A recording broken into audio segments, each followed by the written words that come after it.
Food, water, and shelter, these are the fundamental prerequisites for survival for all beings. If you or a child you know ever captured a bug or a lizard and wanted to keep it for a while, the first question you asked was, what does it eat? Life depends on the capture, storage, and utilization of energy. And food is, of course, one of our major sources of that energy. Satisfying our need for food takes us into other realms as well. Sensory pleasure, social belonging, creative expression, commerce, and commodification. In this rich landscape of experience and enterprise, we find ourselves having ruined much of our home, our natural landscape.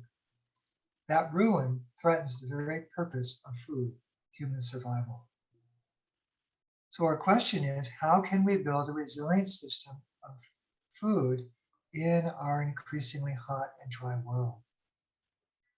Our speaker, Jessica Paul, has been committed to sustainability for over 20 years. She strives to live a regenerative life in every way she can.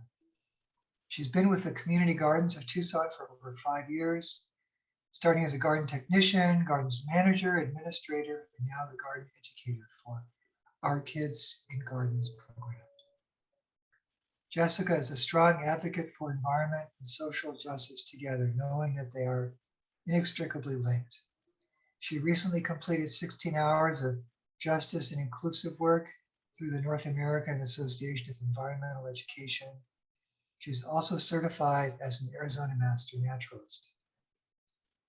She sees her purpose as an ambassador as helping to create a more sustainable community, lighting a fire in others to care for each other and for the planet.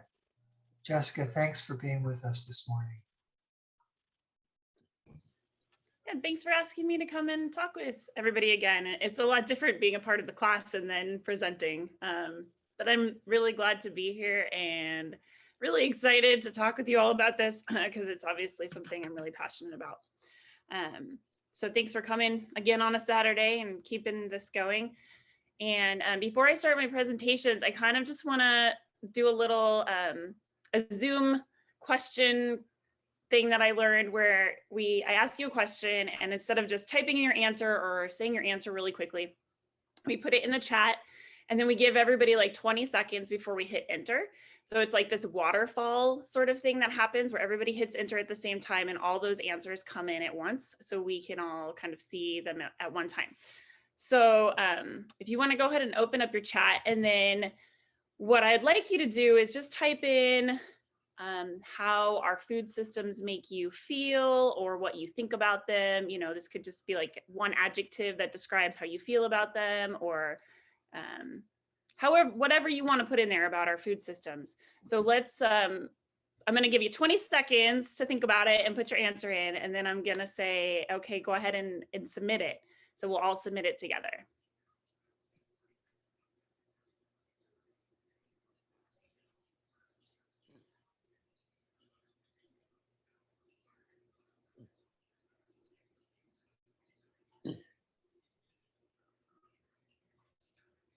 I can see Kim still typing, so I'm going to wait a few seconds.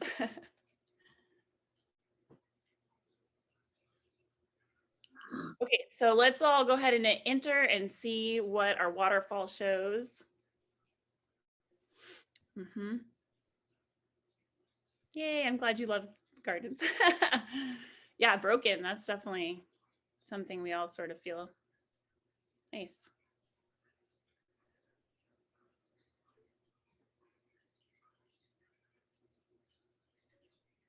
So go ahead and read the chats. I'm not going to read them out loud. I think we should all take time to read each other's answers. Great. Thank you for sharing those thoughts with me. And I share a lot of those concerns and those loves that you have spoken of in your chat. So thank you. Okay, now I'm going to start sharing my screen.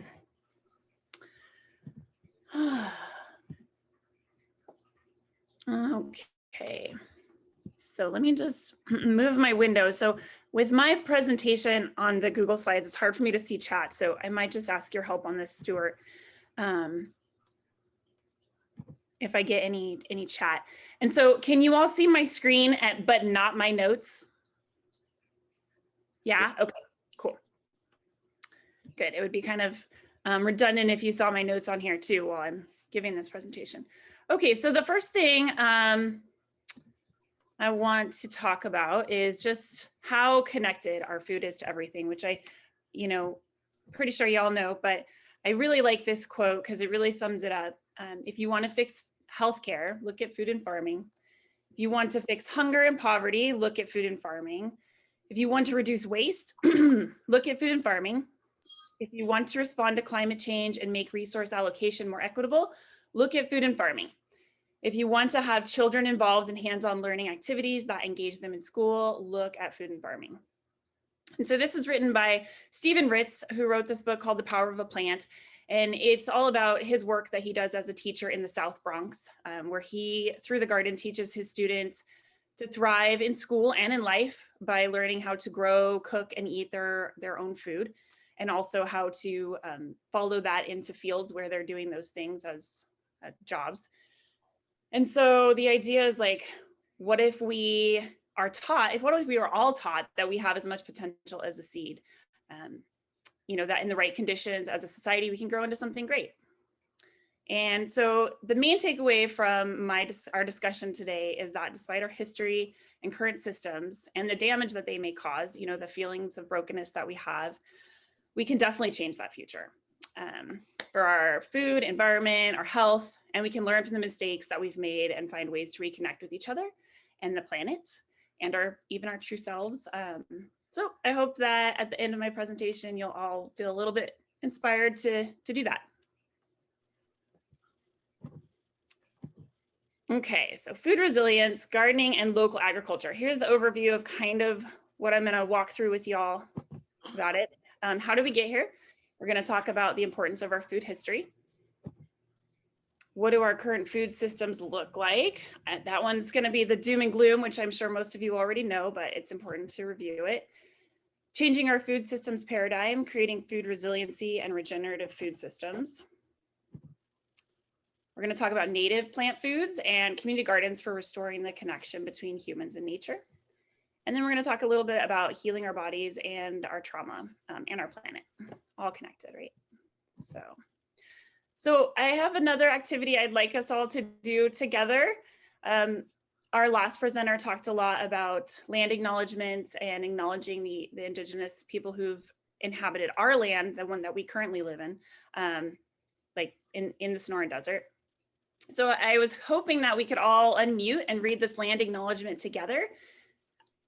So if you'd be willing to do that with me, that would be awesome. I'll give you a few seconds to unmute. Jessica, you're aware probably it will be somewhat cacophonous because of, okay, that's your intent.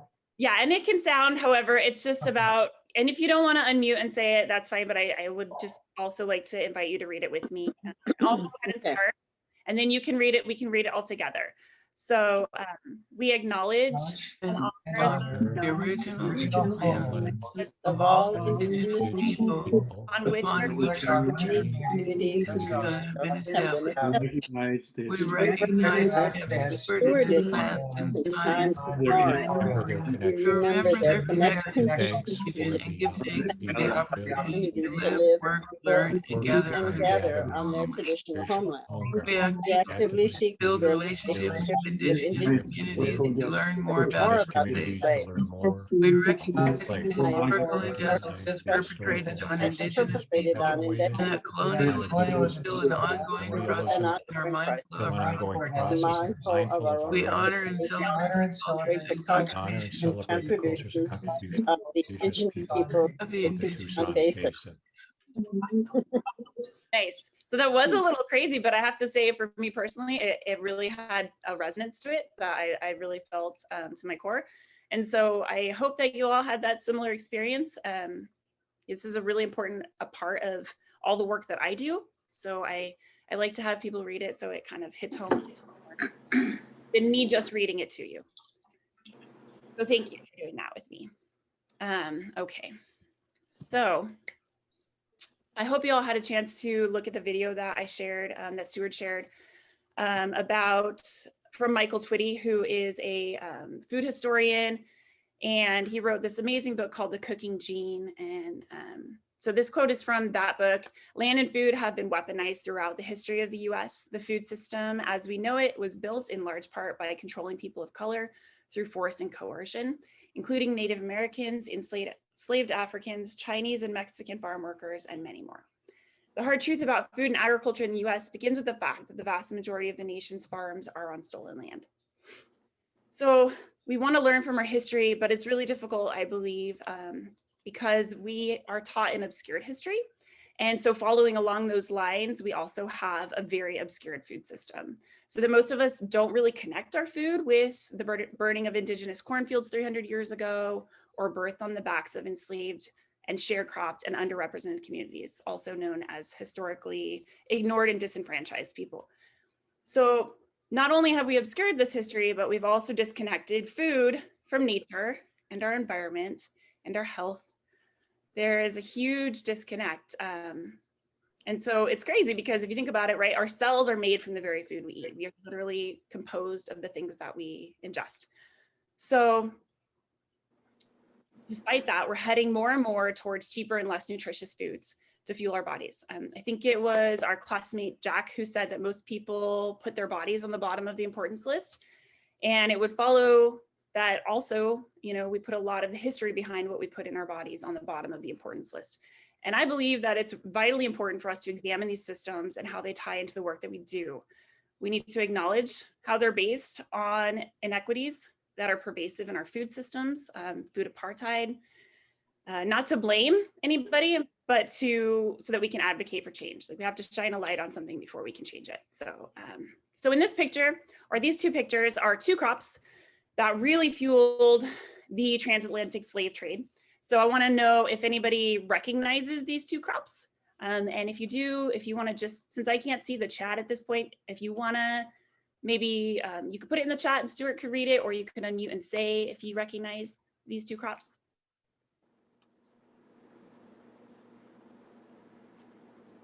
The one Is on one the corn? yeah, the Is one on that the corn? yeah, you got it. It's corn. The one on the bottom right is corn. That one's a little bit easier to ID. Sugarcane? Yeah, so the one on the top left is sugarcane. So sugarcane and corn. And so these were, you know, one of the main reasons why so many enslaved people were brought here to work, is to work on these two crops, as well as many others, and do a lot of other things too, obviously, or be forced to do a lot of other things. But these crops are still negatively impacting at a disproportionate amount the African-American descendants of the slave trade and indigenous folks, because they face the largest numbers of diabetes and food-related health issues. You know, we know corn is being turned into corn syrup, and sugar are leading causes of these things. So I think it's important when we think historically how those crops are still impacting the way people are living today. And these are just a few examples of why it's super important that we don't forget our past and our food history when we're trying to heal and change to create a more just and equitable future. And just so I'm not, you know, harping all the time on it, you know, I'll give some credence to the fact that like a multitude of innovations and hardworking people have changed many of our systems for the better and for the welfare of the environment and others. But my point is just that we keep the history when these disparities still exist. So yeah. Okay. So what does the current model look like? We all know what it looks like, but just a little overview. And this land as sort of model that I'm giving you is from a really amazing book called Braiding Sweetgrass, Indigenous Wisdom, Scientific Knowledge, and the Teachings of Plants by Dr. Robin Wall Kimmerer.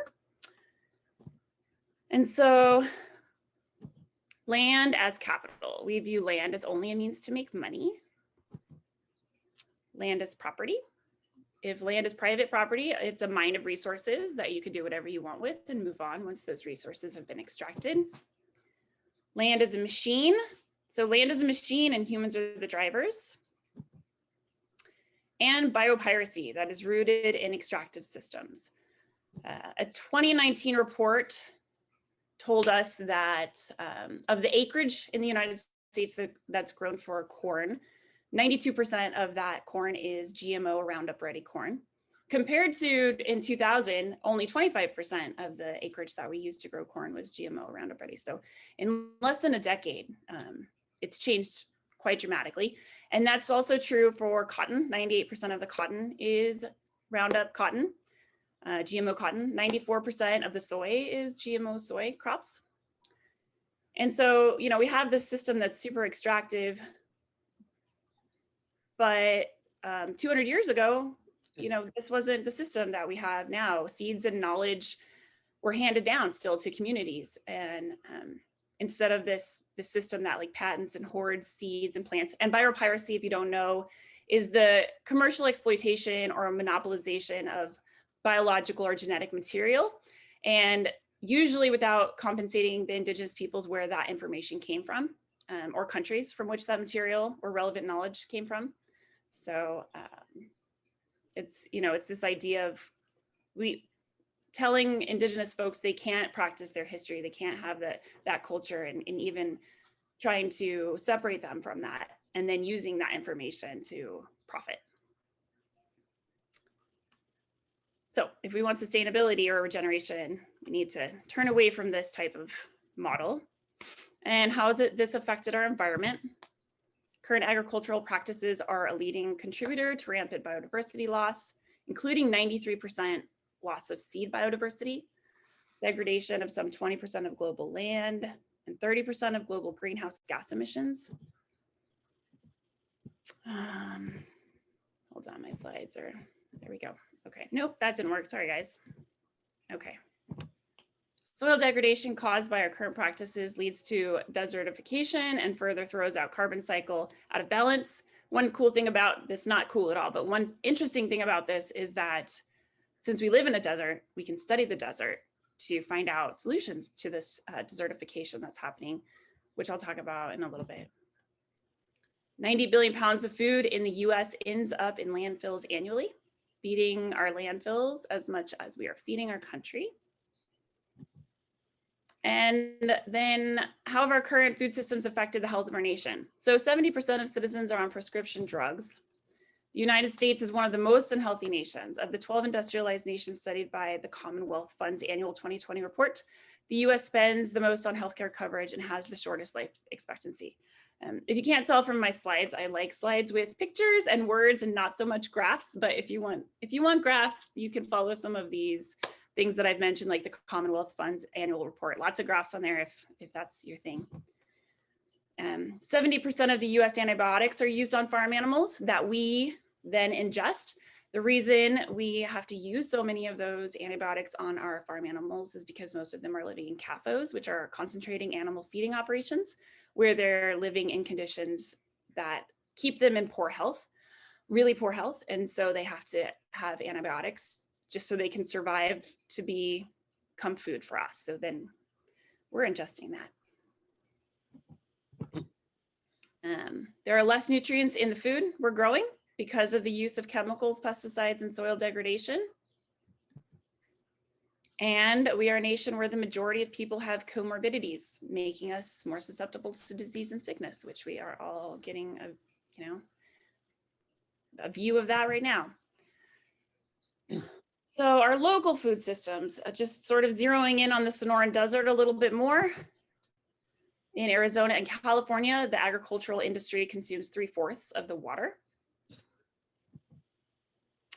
Invasive species that are devastating our biodiversity were introduced to feed cattle, like buffalo grass, that is now taking over our hillsides and our mountains. And also a note on that, they were trying, I think they've kiboshed this, but they were trying to find a way to make buffalo grass more cold resistant even, which of course, as we know, would be detrimental to our sky islands, because the buffalo grass at this point can't go higher than a certain point because of the cold.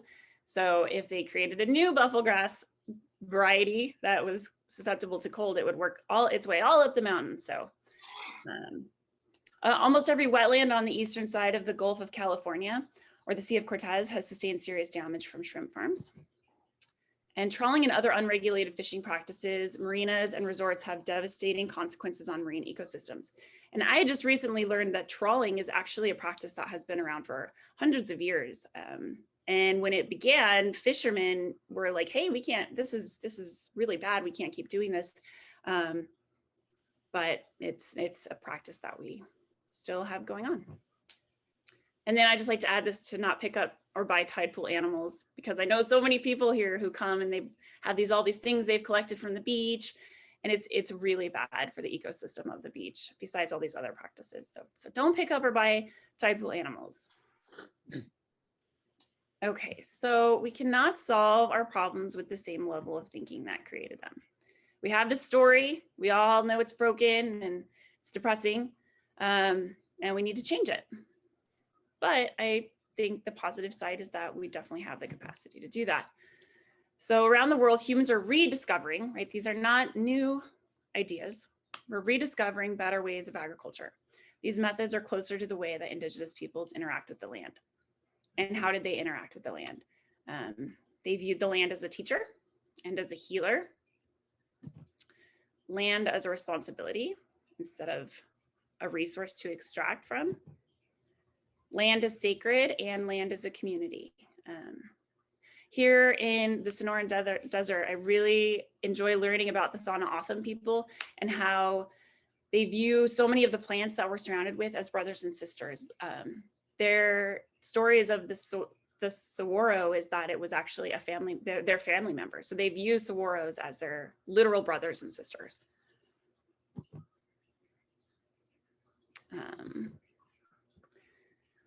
And so food is our most intimate connection to our planet. Our very cells are built from the food we eat. And so when we look at the extractive way of producing food, what's missing? And so I wonder if I should stop sharing, or maybe you can say, but does anybody, actually, let's do a cascade again. So take a few seconds and come up with like 1 or 2 words of what you think is missing from our current ways of interacting with the land. I'm going to stop sharing just real quick so I can see those and see you guys. So go ahead and take a few minutes and put your answers into the chat, or a few seconds, and I will tell you when to hit enter.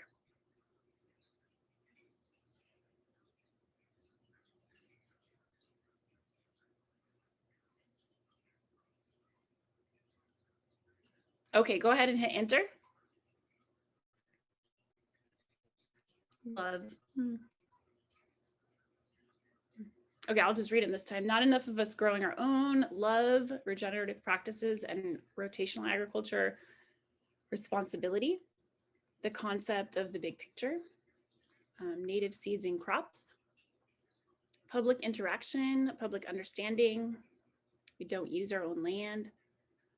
What is missing? Imagination, the ability and inclination to look for and see connections.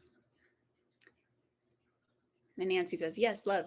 So yeah, it is, love is definitely a part of that. It's missing. Thank you for your answers. I appreciate you all participating with me in this. And I agree.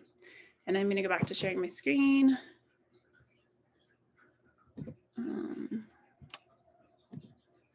Yep. Okay. Can we all see my slides and not my notes? If you want to just, somebody just want to tell me yes, because I can't see your faces at this point. Doing great. Okay, great. Thank you. Yes. Perfect. So all your answers were spot on. But if we're looking for one overarching answer to what is missing, it's biodiversity.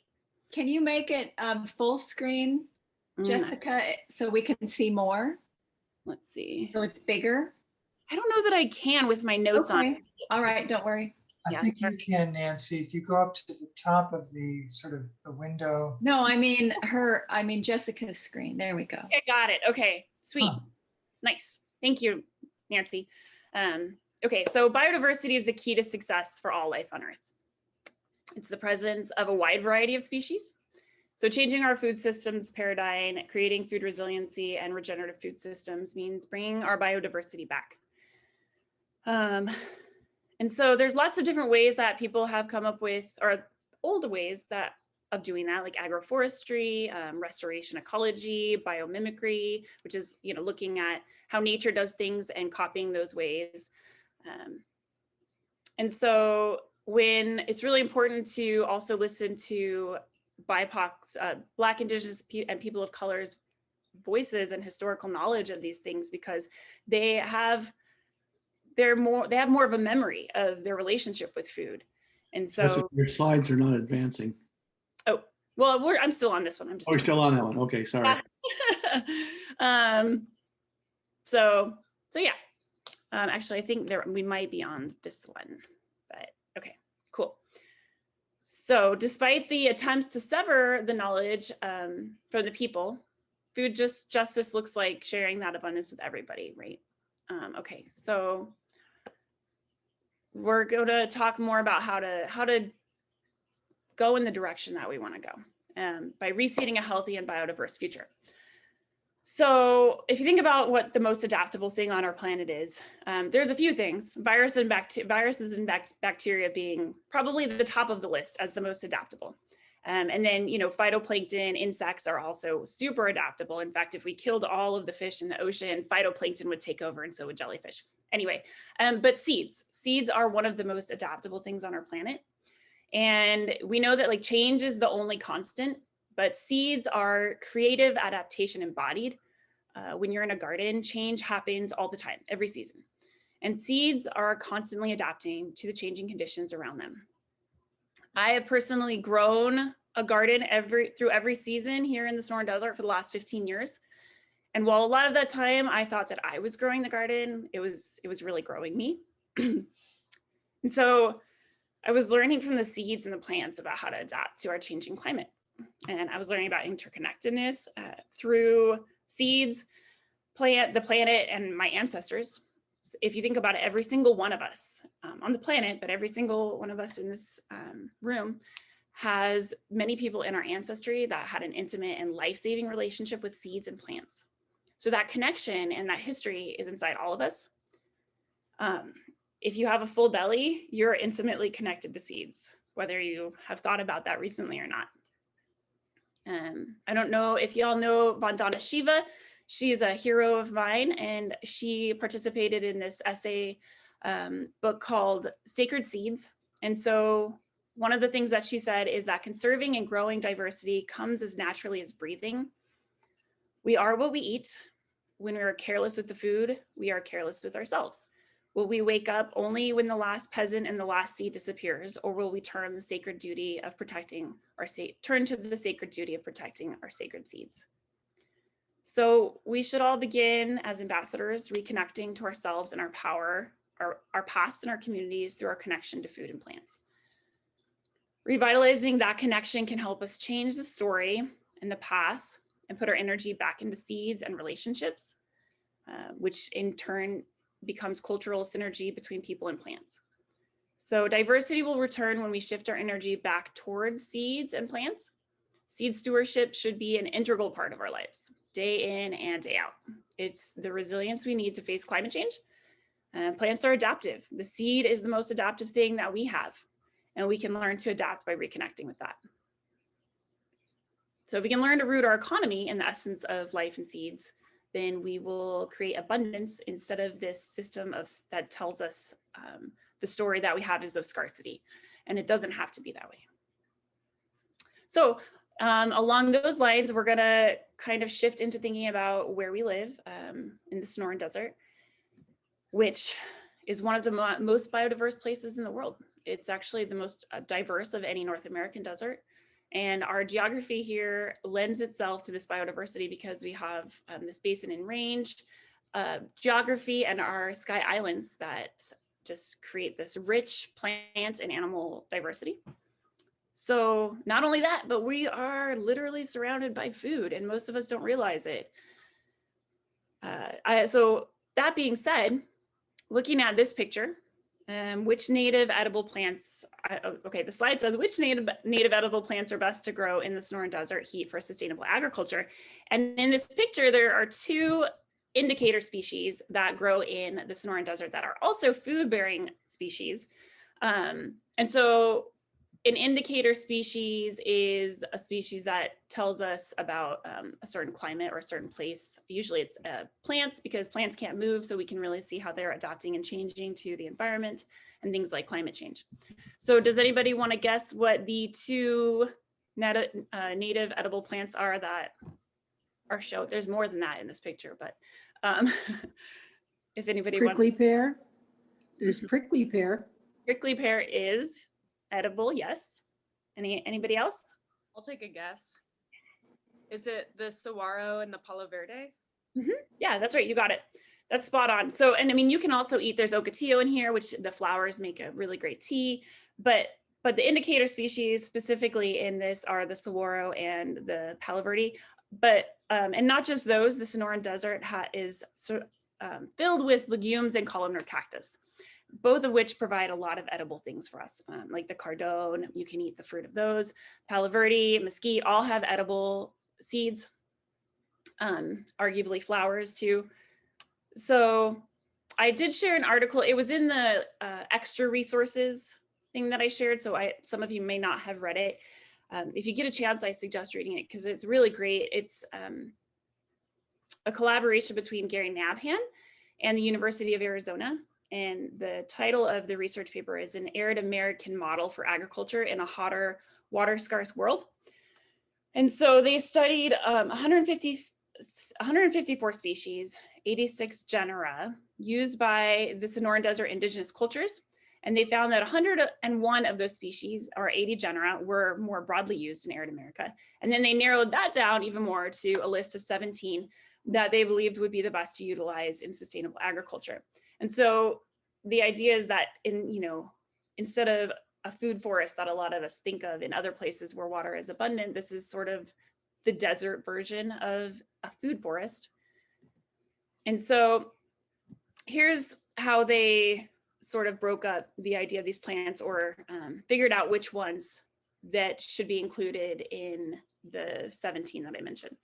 So they have to tolerate high heat and solar radiation, tolerate drought and water stress, tolerate salinity, high salt content, and supports pollinator diversity. I love that they included that one in there because if the pollinators are gone, that would be very bad for us. They control soil erosion. And then for human health, there's so many healthy foods in the desert. Improves kidney function, offers anti-diabetic effects, improves immune system function, improves gastrointestinal function, increases resilience to environmental stresses. Community well-being. So these ones I think are super important, this particular box, because this is how we convince people who don't see the food as the desert as food, and who have a harder time making that transition from like what they're eating now to how am I going to eat these desert plants. So it already exists in emerging local food and beverage niche markets. So these are things that are already being turned into food currently. Provides added economic value through non-food products. So that's like, shampoo and lotions and fibers. Reduces air temperature and improves mental well-being. And then the agronomic suitability, close genetic relationship to domesticated crops with established genomic base to advance selection and breeding. Prior successful propagation for food and other economic uses, and prior manual and mechanical harvest in the wild at significant scale. So here are the ones that they narrowed it down to. And if you want to just read through this list, helpfully it gives us a lot of the common names, because most people don't know the scientific names, but I'm sure that most of you are familiar with the majority of plants on this list. And I really like this quote here, which is fit the crops to the environment rather than remaking the environment to fit the crops, which is what the current model does. And so the goal is to establish a self-regulating food system that can adjust itself in the face of climate change impacts or other crises. And one of the I'm going to get a little plant nerdy. One of the amazing things about 6 of the genera of these is that they're perennial water storing cam succulents. And so cam succulents, cam stands for crassulacean acid metabolism. And cam plants have the ability to open their stomata at night and store carbon dioxide in the form of an organic acid. So during the day, the stomates are closed and the plants are completely sealed against water loss. And then the photosynthesis occurs using the stored carbon dioxide when they need that to occur, usually at night. And the trade-off is that, of course, these are, the rate of photosynthesis is slower and they're slower growing plants. Some succulents, like agaves, can switch between the regular type of photosynthesis, which is open during the day, stomates open during the day, and can photosynthesis when water is available, which is really cool. And so studying the desert plants is really a perfect laboratory and experiment to help us adapt to desertification and a hotter, drier climate. So we can implement this in other places where desertification is happening and still have food sources for people. And I think maybe some of you know about the Million Trees initiative by the city of Tucson. And so I'm not really sure where that's at right now, but I'm really hoping that since the university is a part of this study, they will encourage the planting of native plants that are also food-bearing plants. And I think, you know, they probably should choose those instead of really high water use fruit plants.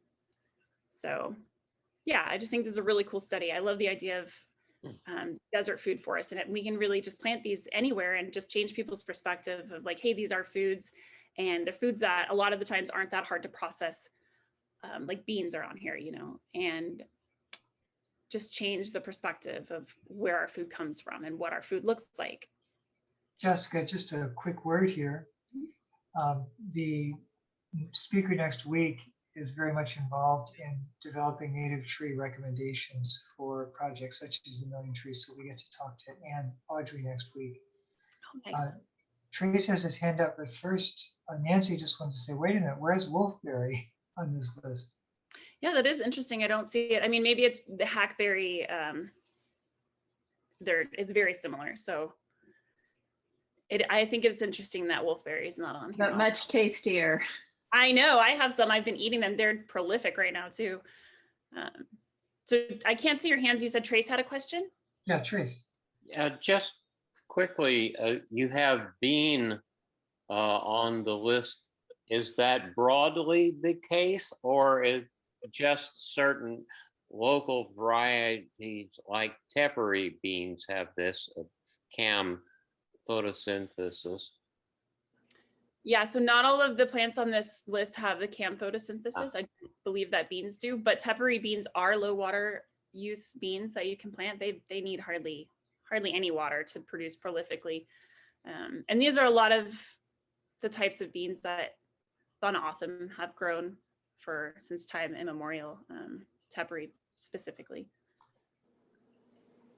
Do you know, Jessica, can you eat the berries on a hackberry? I know birds do, but. Yeah, I believe you Yes. can. I think you Totally. have to, the hackberries, those might be the ones that you have to wait till they're ripe. Otherwise they can give you a little bit of indigestion if you eat them a little bit underripe. Mm-hmm. I got lots of those on my property. Thanks. Yeah, they grow really well here, and tons of fruit all And over. can I share something? My neighbor told me about Palo Verde seeds. They are delectable. They are so heavenly. I mean, so much work, but I didn't know that. And I don't think a lot of people know that they are so yummy. They have to be, when they're green and they're only good for, a week at their prime, and they are just delicious. Yeah, that is a small window on the Palo Verdes, because if they get a little bit big, they are very fibrous and hard to eat. But if you get them right at that sweet spot when they're little, they taste just like peas. Yeah, and they're sweet. Yeah, they are sweet. Yeah, they're awesome.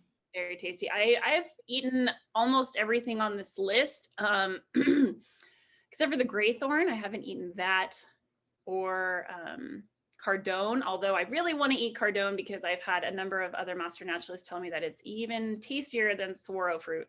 So hoping to try that soon. Okay. So here's we're going to talk about community gardens now. Here's a little tree that I like that talks about community gardens and how they can encourage well-being in our communities. And so we'll have a little conversation about this. What do you like about this graphic, and maybe what's missing that should be included? So take a minute or so and check it out and see what you think.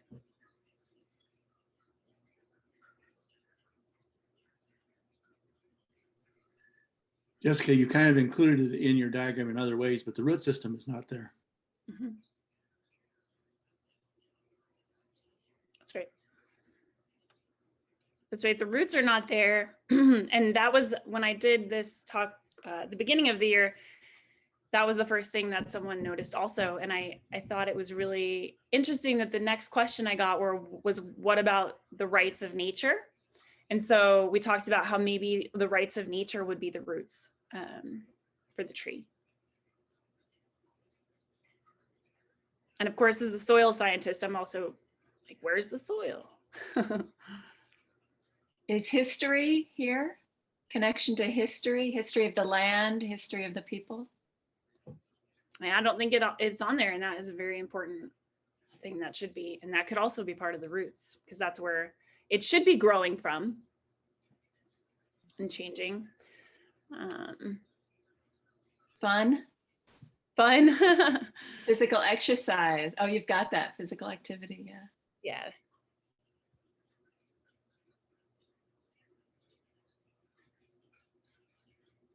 Happy birds. Happy birds. Yeah, there needs to be more animals in there, doesn't there? I think it's interesting. The thing that I thought of first, although, you know, there are some buildings and institutions in there, is there isn't a specific branch for education. And I feel like that, for me in particular, is a huge part of the importance of community gardens. Yeah, all this science, biology. Mm-hmm. Yeah, and so, well, I guess I should ask first, does anybody else have anything they want to add? Yeah, Go ahead. Oh, go ahead, Kim. Oh, I was just going to ask, do most of the community gardens or any of the community gardens, I think the really big ones, give like some of the extra harvests like to the community food bank or to low-income local neighbors and things? Yeah, some of them. Because, you know, a lot of times you're growing more than you personally can eat, you know. Yeah, some of them definitely do. A lot of the times, if you've ever gardened, a lot of the time you get way more harvest of something than you could possibly eat. And so we do have within our community gardens, we collect that extra harvest and we'll donate it to like Ishkashita or the IRC or the food bank. I would add critical thinking and like problem solving. I guess that was you saying about education, all the brain activity. When I look at this graphic, I'm trying to see if there's a way to connect community gardens to zero waste. And I don't know if you find that people who grow their food respect it more, cherish it more, use it responsibly. Is there a connection there in terms of community gardens and reducing food waste, kind of building that ethic?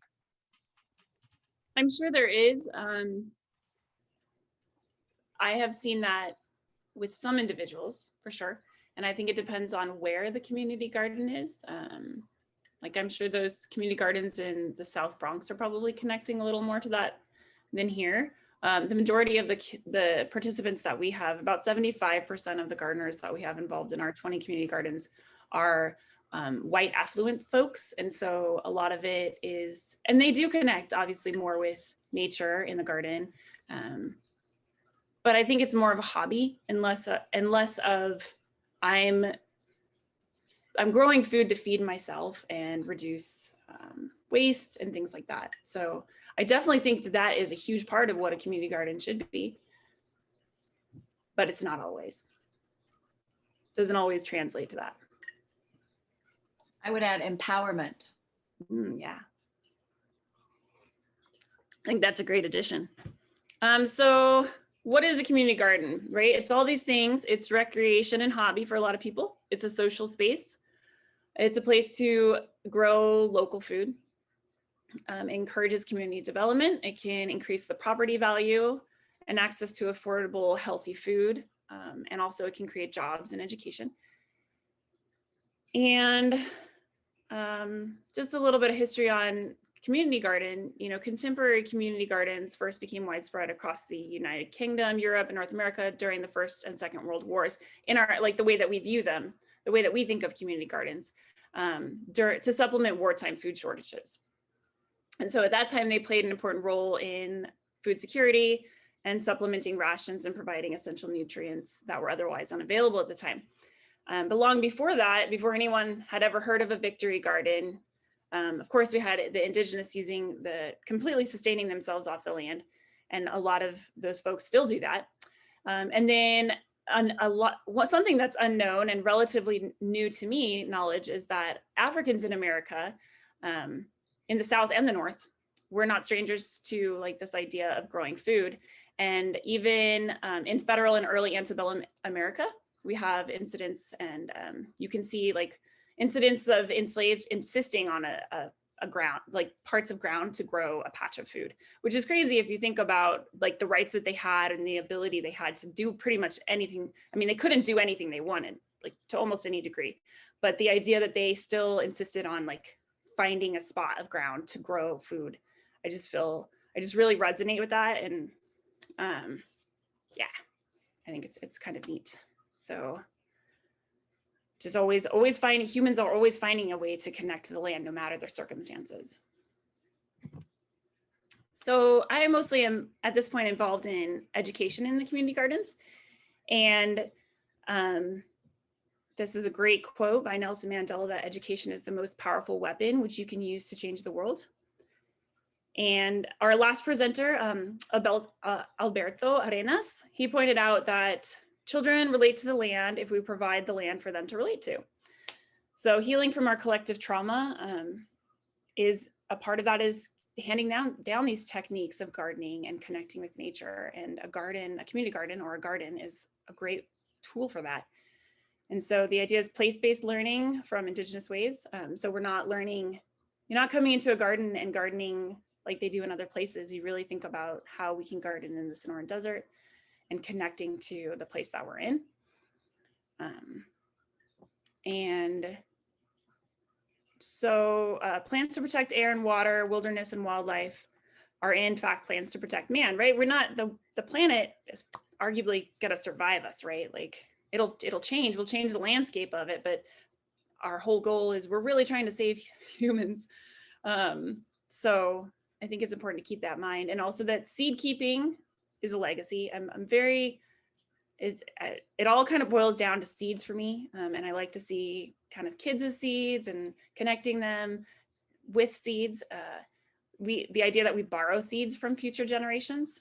And so we can't allow this like chain of stewardship of seed collecting to fall to the wayside or be lost. And we've all kind of, not us, but like humans have abdicated a lot of our food choices to these large corporations that don't have our best interests in mind. And so a school garden can be a really powerful education tool. They enable teachers to tap into their students' energy, curiosity through integrating active hands-on lessons in all different subjects. I think you can teach every subject in a garden, and I have successfully done that with many groups of students. And at the same time, school gardens can help teachers introduce students to important real-world applications of what they learn in the classroom, such as the dynamics of local ecologies, the science of sustainability, and the political and cultural aspects of our food choices. Equally important as conventional and practice-based learning spaces, school gardens foster cooperation, autonomy, and social justice. And that quote that I just read is actually from the Community and School Garden Program through the U of A, which is a really great resource for all of us environmental educators in Tucson. So now I'm gonna kind of throw it back into the conversation mode, and we're gonna look at some of the community gardens that we have. This is kind of an old picture. So the garden on the bottom left is one of our community gardens that the Community Gardens of Tucson manages. And I picked a picture of a time when it might be between seasons. I'm not sure why it's so empty. That's usually when the gardens empty out, is between seasons, which is sort of another thing that we need to talk about. But I was hoping that we could have a little comparison of like that garden compared to the garden on the right, which looks completely different. The garden on the right is more of like a rain garden. And I try to take a picture of one that was just planted so you can see how it's laid out. And so just some thoughts on, any thoughts you all have on what looks different or how these two pictures make you feel? Jessica, I have a question for you. With that first picture with it emptied out, do you know of like a native cover crop that's like a nitrogen fixing cover crop, or a phosphorus producing cover Yeah, crop? I definitely do. And that's a great observation, because that is one of the first things that I think of, is that, the bare soil, it should usually have something planted in. There's a ton of sesbania is one of my favorite crops to plant, which is a legume that you can grow in the hot parts of Tucson. Usually you can grow year round in Tucson, which is great, but most people kind of give up towards the end of summer because it's so brutal. But this is something that you can plant during that time and then chop it up and work it back into the soil to add some nitrogen. So yeah, cover crops is a great idea and a great way to keep the soil health. That's a really good observation. Can you name that plant again? Sure, it's called Sesbania. It's Sesbania.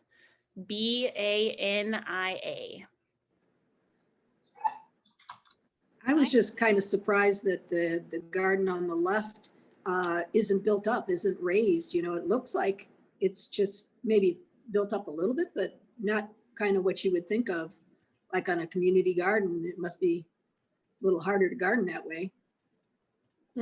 So accessibility, like as far as like bending down to the ground, is that what you mean? Well, yeah, that, but usually raised gardens, raised bed gardening is a little better, not just for that, but isn't it also better just kind of, you can build your soil up better and everything? Like, doesn't the soil get kind of washed away in this sort of, environment, the way that they have it set up? It can, and there's different ways to do that. I like the idea of gardening in the ground because then I am actually benefiting the soil under my feet instead of like in a bed. I do both kinds of gardening, but I think if you have the ability to get down to the ground and garden in the soil, it can be really great. And then you can make more use of the rainfall that comes. You can have paths that are convex, so the rain flows into your plant basins. It's really about preference. And a lot of the times that raised beds in the desert can get pretty hot. So Actually, it looks like the composted areas are slightly higher, and they probably shift those composted areas from left to right and right to left over seasons, don't they? So those are actually, you're looking at the beds that are cleared out, the ones that are closest to us. So those will be planted in, and then the lighter part that's like mulch, that's the path. Okay. Yeah, those plots just haven't been gardened in. It looks in this picture like someone just added compost, to the plots. Yeah.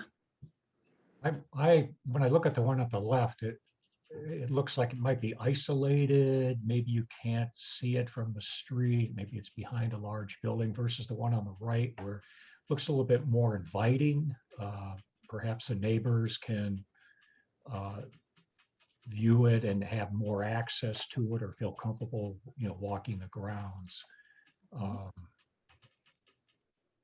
So it's kind of a perception thing for me. Yeah, I agree with that. I definitely, and I have heard this from different community members, that the way that our gardens are structured, it looks very much like a monoculture, even though it's not, because everybody kind of puts their own thing in each plot. Each of the plots is rented out by a community member. So they have that 60 square foot space to garden with whatever they want in. So it's not a monoculture, but it does have the appearance of that. And it's actually like the style is a very colonized way of gardening in sort of these little boxes, and everybody's kind of separate. And it does create a little bit of territorial issues in gardens, where people are like, hey, your plants are coming into my area, whereas the picture on the right seems much more communal, just as far as plants go, as far as welcoming people in. I feel like most people would come into that setting on the right and feel comfortable walking around and being a part of the setting. Jessica, I have a question. Sorry, did I interrupt somebody? In the picture on the left, there's just absolutely no shade trees around there where you plant the vegetables. Mm-hmm. And don't they just fry in the summer, the plants? There's nothing to give any sort of dappled shade or. Mm-hmm. Mm-hmm. Yeah, they do. They fry. So what do they put like stretch a shade sails over them or shade cover or what? Yeah, some people do, and we try to educate people on how you can use plants like sunflowers to shade your plot in the summer. Yeah. But yeah, that is a method that needs to be thought about more, especially as the desert is getting hotter. We've had the last couple summers have been really, really brutal for the community gardens, and so there's ways like agroforestry, which is actually the idea of growing plants and having animals in under trees and growing your plants in that way. And then the U of A has a program where they're growing gardens under agrivoltaics, so it's like solar panels, and they're growing vegetable gardens. So yeah, there is an idea here, where you can have shade. We think of these gardening books that aren't written for the Sonoran Desert that say you need to have 8 to 10 hours of sunlight for your vegetables, and really, like, they're not thinking of 5 minutes will do it. Yeah. Right. So it's a lot different. And I will say that this is an old picture. And so one of the things that when I look at this picture, I think, like, where's the compost? Where's the rainwater harvesting? If we're growing plants in the desert, we need to make use of the rain as much as we can. And so I will tell you that, here's my little arrow. Hopefully you can see that, right? We have added a cistern over here that collects water from the building. And there has been compost added to this garden. But most of our gardens, I think it was, I can't see your faces, so I think it was Stephen who was saying that, let's see, what were you saying about, that it looks like it's hidden. And so, or it might've been Kevin, but that is a problem with the community gardens, is most of them are hidden and you can't see them, or you don't know where they are because they're not visible from main thoroughfares. So most people don't even know that in Tucson, there's almost 30 community gardens around town. Jessica, have you ever had anybody try to create a keyhole garden? That's not the circular ones you have there. The advantage of the keyhole garden is it takes up less space total because a larger percentage of your total land area is the actual growing space, and a smaller fraction is pathway. Yeah, not in the community gardens. We did just add a new garden on the south side, over kind of close to the garden kitchen, and so their plots are less uniform, and they have a few different setups for gardening, and they might have something like a keyhole garden. But yeah, most of our gardens look very similar to this, and there are some reasons why that is. If we're giving people a rate for water, then in theory we should be getting about the same water. So it makes it sort of hard to change up bed sizes or bed designs or plot designs. So but we are trying to figure out better ways to garden in the desert, because it's not an easy place to grow vegetables for us in this way. Obviously, the Thanaothan people have been growing vegetables since time immemorial, so there are better ways to do it. And I just kind of wanted to have you start brainstorming, like how we can make our gardens more accessible to different ways of gardening instead of this rectangular sort of method that we have on the left here. So thanks. Jessica, I'm sorry, I didn't mean to cut you off. Go ahead and finish. I was just going to say thanks for having the conversation with me. So go ahead. Cool. I just I'm wanting to landscape my front yard, especially with native edible plants, to create a more like native food forest there. And I'm really inspired by the design of that top picture. And I also wanted to ask, you being a person in the know, is there someone you might recommend as a landscaper, to work with for that sort of thing? And, if you just need to think about it or whatever, but I just thought I would throw it out there. I'd have to think about that. I would recommend, if you're on Facebook, joining the Desert Harvesters website. And there's another one that is talks a lot about a group that's all about harvesting rainwater. I can't remember the name of it off the top of my head, but I would join that group because there's a lot of landscapers in that group, and they are all very concerned about making sure that you're using the most of the water. Because the first thing you want to think about when you're landscaping is water, and using as much of the rainwater that we get as possible to irrigate your plants. And Yeah. so I'll try and get that to you, or send it to Stuart. He can circulate that information. And if you haven't already, I highly recommend Brad Lancaster's book, Rainwater Harvesting for the Drylands. Uh-huh. It's the best book, I think, for sort of changing your mentality of how to grow those plants. And he also talks a lot about stacking functions, so growing plants for shade and fire and medicine and food. It's Cool. Okay, thank you. And if you go down to Tucson Meet Yourself today, I think Desert Harvesters has a booth there. Oh, I didn't even know. Thank you. I didn't realize this was the weekend. Thank you for telling me that. And Tori just put something, Tori and Nancy put a couple of things in there that might interest you, Danya.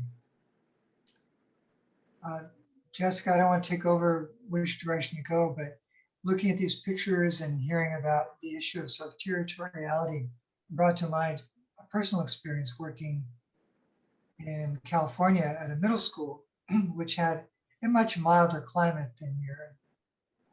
But it was a well-exposed garden, and we could afford to have raised beds, which just made it a little bit easier for people to see where the work was and keep the water where you wanted it and so on.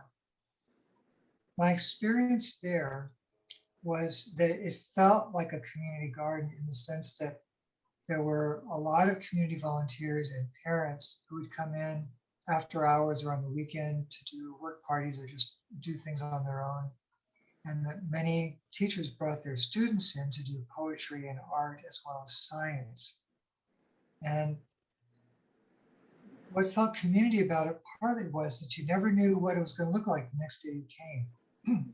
Because what looked to me like 2 more weeks worth of harvesting for the fava beans was to the science teacher a perfect plot to lay out some lines and plant some new seeds. So I'd come in and I learned very quickly to get over the feeling of dismay. When something I thought was still a good growing plot of land was turned into a science experiment or something else. And there was this implicit sharing that we just were all doing it together, and we would leave notes for each other when we were mindful. And very different from this is my land, I'm going to do what I will. You can do your thing over there, that's your land. So just an observation. I'd love to hear any thoughts you have about that.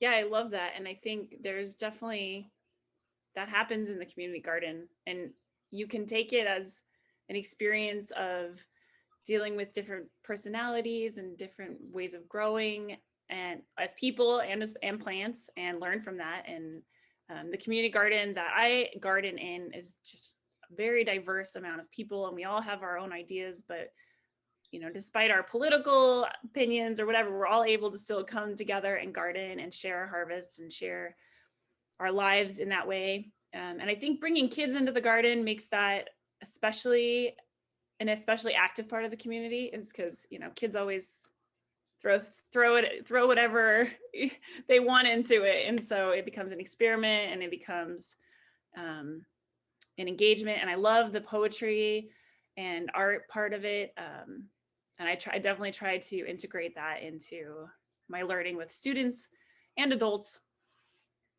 So yeah, thank you for sharing that story. It's really beautiful. I like that. You said something that sort of resonated with me, where the community garden brings people together from different perspectives or viewpoints. And I'm of the opinion, but I haven't, it's just anecdotal, that one of the problems that I see with our society, with our communities, is that there's not enough community projects that like there were back in the 30s and 40s and 50s, 60s, where you had clubs, civic organizations that brought people together, and it forced those people to talk to each other, to listen, and to work together on a project. And I think we've gotten away from that in our country. I think community gardens are a great opportunity to bring people together so they can exchange and talk. And I think that would, like it did back in the old days, you're going to always have people on the fringes, but those voices tend to be, set aside because people are working together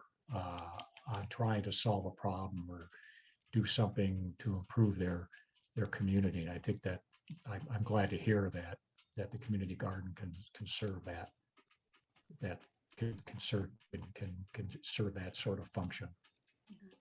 Can I make a quick comment, Jessica, to follow up on Kevin's?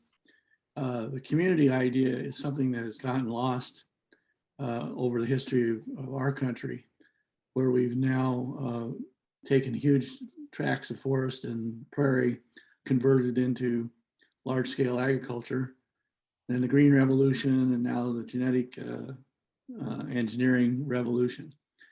It's all been solutions that don't address the fundamental problem, which is you're not feeding the people who need it the most.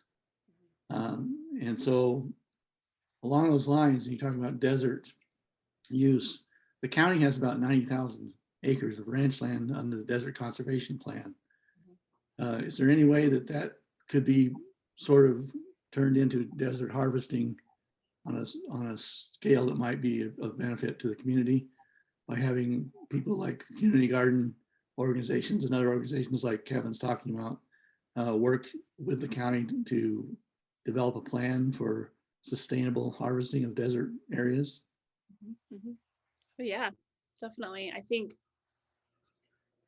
that is definitely a possibility. I wouldn't necessarily bring in an organization like the Community Gardens or any other organization that is fundamentally still birthed from the process that gave us the current system we have. I mean, community gardens are great, but let's be honest, we're all still operating under that mentality of, let's just say not one that is a mentality like the indigenous people who've lived here have. And so I would say if we really wanted to restore those areas, we should go and talk to the Thana Atham and ask them how they would do it, because they have been doing it. And I think, I don't know, I just feel like we're all sort of still trying to operate in a system we know isn't working. And so it's really going to take looking outside of our current processes and organizations to come up with the solutions.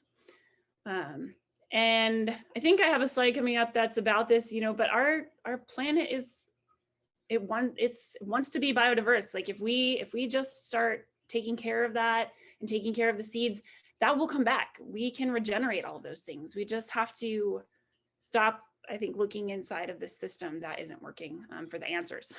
So there is one part of the system that still could be useful, and that's those 1,700 food seed banks around the world, which are very underutilized because nobody has the money to actually put any of these into practice. It's all going toward the mega ag world, all the research.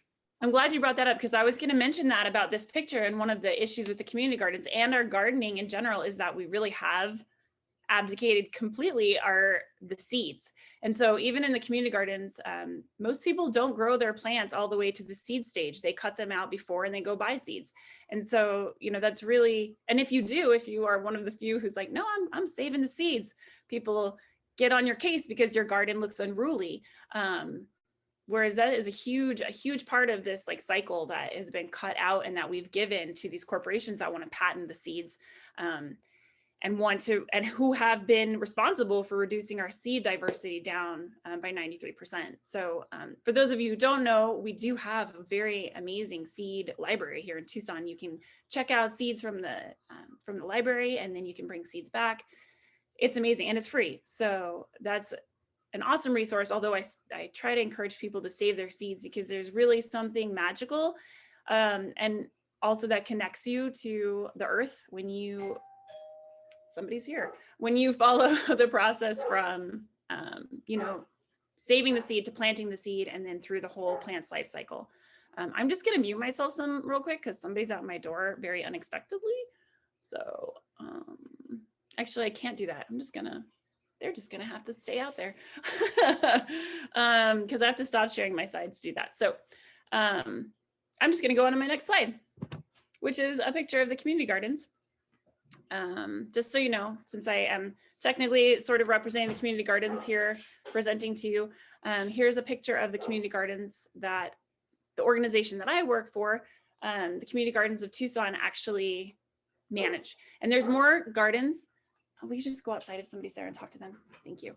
Good morning. Hi. How are you today? It is a good morning. He's right. So anyway, you can see they're all spread out. We have gardens all over town, and there's more gardens than this. I think I just said that, but you know, the Community Food Bank has a community garden at their location in Las Milpitas, and there's different little gardens around town that like apartments are managing and things like that. So if you want a garden, there's lots of opportunities if you don't have your own space, or if you just want to participate in composting and you don't have the room or the space to compost where you live, you can, a lot of our locations accept compost from the community.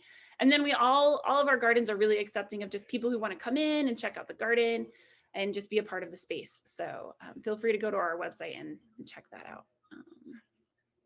Yeah.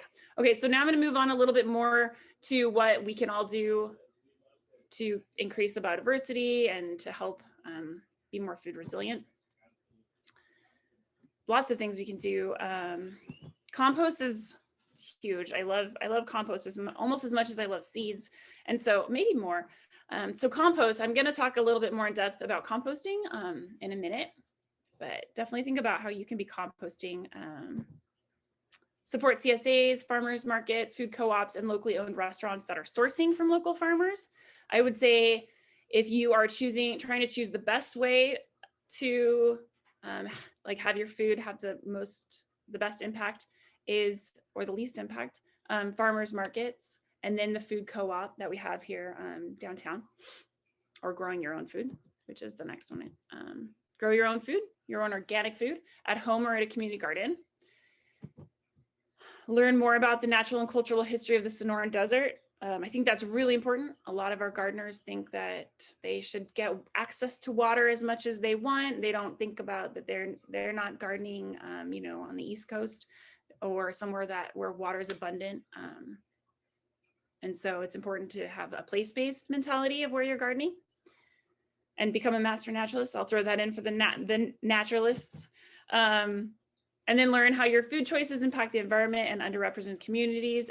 Stuart already shared this that I mentioned in another group. I think the Better World Shopping Guide, it's a great resource for checking out companies that you want to buy products from and seeing what their impact is on social justice, the environment, how they treat their employees, and things like that. I already mentioned this, but I'll mention it again. Don't buy or pick up intertidal sea life when visiting Mexico. Only eat Seafood Watch green list foods. Seafood Watch is a great organization that will give you also a rating of where your seafood is coming from and how regenerative it is. Okay, and a little bit about compost. Why should you compost? Well, soil and plant health. Soil science we haven't really known that much about soil for a while. I guess I should say, well, Indigenous folks have. So soil and plant health is really tied together, and our current system depletes the soil, and it doesn't regenerate the soil at all. In fact, it just strips it of its life-giving properties. In a teaspoon of compost, there are more microorganisms than there are people on the planet. So there's this exchange that happens between soils and plants and the roots of plants. You know, the soil microorganisms are breaking down all of the decaying matter and giving it to the plants in exchange for carbohydrates. And so if we're growing healthy soil, then you're growing healthy plants. And I think when most people think about gardening or plants in general, their first thought isn't the soil and what's the health of the soil, but that's really where you should start if you're growing your own plants, or even thinking about how do we restore a farmland, or how do we restore any of the land that we have damaged, is really starting to think about the soil. Less waste to landfill. In one of the previous slides, I said 90 billion pounds a year are going to landfills, and 60 billion pounds of that is compostable. So if we can just learn to compost on bigger scales, but even just within our own home, you will see, if you start composting, you will realize how much of that you were throwing, how much waste you were throwing away that can be turned into a resource. And then you don't have to go out and buy stuff for your garden. You can just use your own waste to grow your own plants. So carbon sequestration, soil has an amazing capacity to hold carbon. Healthy soil can hold carbon, whereas the processes that we have now that are stripping the soil and just turning it and tilling it constantly releases carbon into the atmosphere. So compost has the ability to put our carbon cycle back into balance. And increasing soil water retention. Healthy compost can hold an incredible amount of water, making it more available to your plants. So in the desert, that's really important. Water is always the #1 complaint of gardeners in the desert. And if you increase the soil health, then you increase the water holding capacity. So it's very important, especially in the desert, well, everywhere, but. And then here's just a picture of the soil food web. So you can think about how intricate it really is. You know, the way that we farm now, it cuts out more than half, like probably from the nematodes and the arthropods all the way to the left. That all of that is cut out of that system. And so obviously that's going to affect the birds and the animals, we're animals, so it affects us.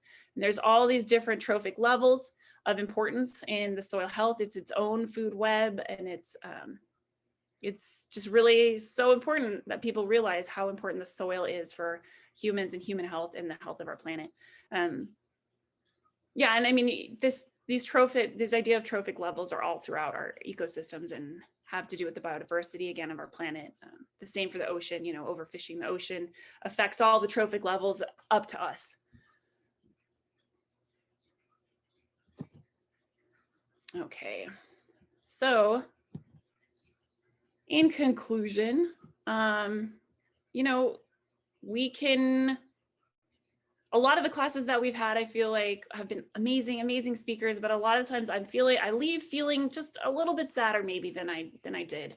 And it's hard as people who care about the environment and each other to, I think, sustain our mental health and just, you know, how do we sustain ourselves to keep doing this work? And I really feel like connecting to our community and through food is the way to do that. And no matter what our cultural background is, preparation and eating of food has always been connected to our celebrations, you know, our deaths, basically everything we do.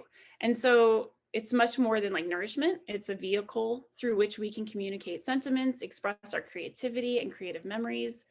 And it's the sharing of food with others that keeps us connected. And so if you think about it, 3 times or more a day, you have the opportunity to connect with nature, community, yourself, and to vote for biodiversity instead of a system that wants to get rid of the biodiversity. And it requires conscious choices. So from selecting ingredients grown in the healthy earth, farmed and harvested generatively, and delivered to your local market, you know, prepared in ways that allow access for all people to healthy food and nutrition. So, so yeah, I think bond over the table, you know, have meetings on the trail or in a garden, and you can have those hard discussions in those settings. And I think that they will allow you to have a bridge to whoever you're talking to, because we all are connected to seeds and we're all connected to the ground under our feet and to our food. And so what better way to like bridge that gap when you're advocating for sustainability than sharing a meal or sharing some space in the garden or sharing a trail. to heal our collective trauma and our own trauma, and yeah, just sustain yourselves. So that's it. That's all I've got. And I'll just open it up to any questions that y'all have. I'm going to stop sharing slides because when I can't see you, I feel like I'm talking to myself. So, okay. Well, Nancy, why don't you start?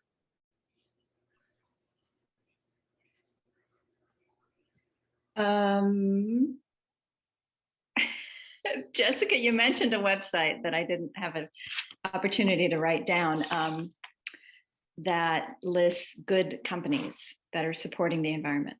Book starts with a B. Yeah, it's the Better World Shopper. Okay, thanks. And they have an app too, so you could put it on your phone and you can just search. You can search by company, or you can search by like product, like if you're looking for shoes, that where you can make the best decision on the shoes you buy, that kind of thing. Cool, thank you. Thank you. Just a reminder for everybody, that raise hand feature, the only possible difficulty with that is you have to remember to take it down once you've had your question answered. Thank you. And Danye.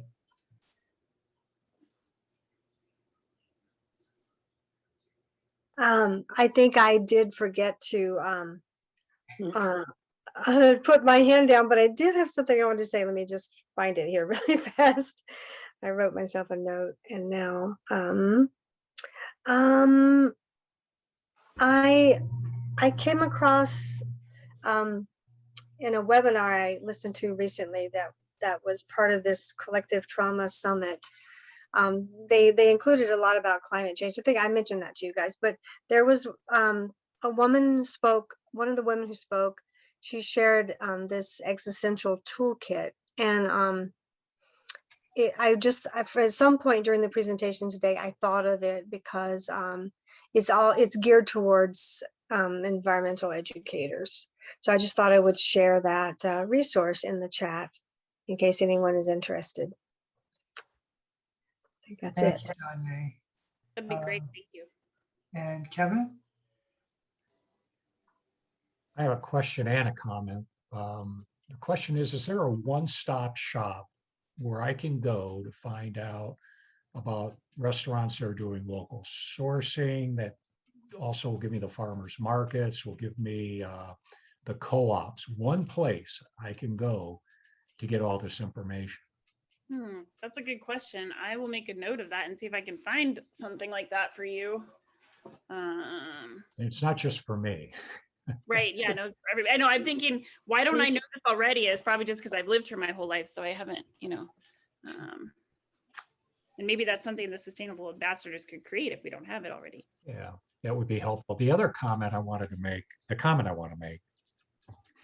is I remember when I was going to college in the early 70s, and I attended a lecture, and it was given by the Secretary of Agriculture under the Nixon administration, Earl Butz. And I remember listening to him talk about how we want to expand our agriculture. We want to be the breadbasket for the world. We want to dominate. We want to export.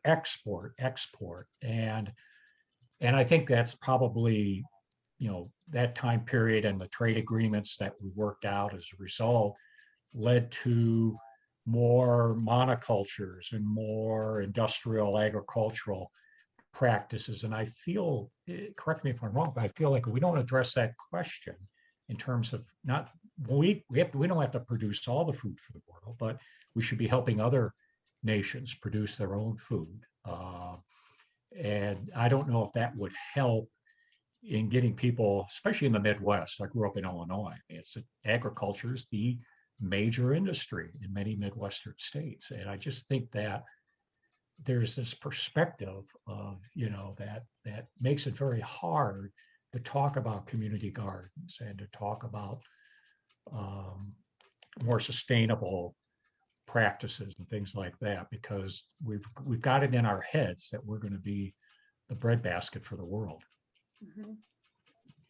Yeah, I have a quote that was from a study. Let's see, that I didn't mention. Let me see if I can find it, about farmers in other parts of the world and how they are actually providing more of the food on less land than the organizations that we use that produce. Let's see, where is it? I don't know, I'll have to look for it. Oh, here we go. It's the Food and Agriculture Organization of the United Nations report from 2014 to 2019. It says that family farming is the main form of food production in developed and developing countries, producing over 80% of the world's food in value terms, using only 30% of the world's agricultural land. Whereas the corporate industrial agriculture system produces just 20% of the world's food, using a vast 70% of the world's agricultural land. And I think that's really, I don't think it's accurate that we need to have these methods of farming in order to feed everyone. In fact, I think it's the opposite. We're going to be able to feed less people. Well, maybe we can feed them, but what kind of food are they getting? You know, are they getting food that has that's nutrient rich and is actually providing the needs that what people need to stay healthy? Or yeah, I think that we've definitely been told that story, but I think that story might be a little bit of a lie. Jessica, we're going to take our break. Unfortunately, since you are part of our group, but maybe we'll take a minute for, looks like Ann and Stephen have questions, just keeping in mind brevity so we can get to our other workshop. I'll give a formal recognition to you right now. You have managed not only to give us many, many important points to remember, such as just that last citation about the difference between regenerative agriculture and the current commercial model that is so devastating, and how we could actually probably eat better and more if we favored the earlier model. But you also include us from start to finish. There were 4 or 5 activities that I noted where you asked us to comment on something, or you asked us to make an observation, or what was our feeling. And then after that, you were taking questions and answers all throughout. So modeling for us a way to be engaging your listeners and not just talking into the wind. We're grateful for your work, your inspiration. We're going to take a 10-minute break and come back for 2 more questions and then our workshop. So please stretch, relax, get out in the sun, handle a few seeds, and we'll see you at 11:10. And Trace, if you could stop the recording at this point. A very simple, quick question.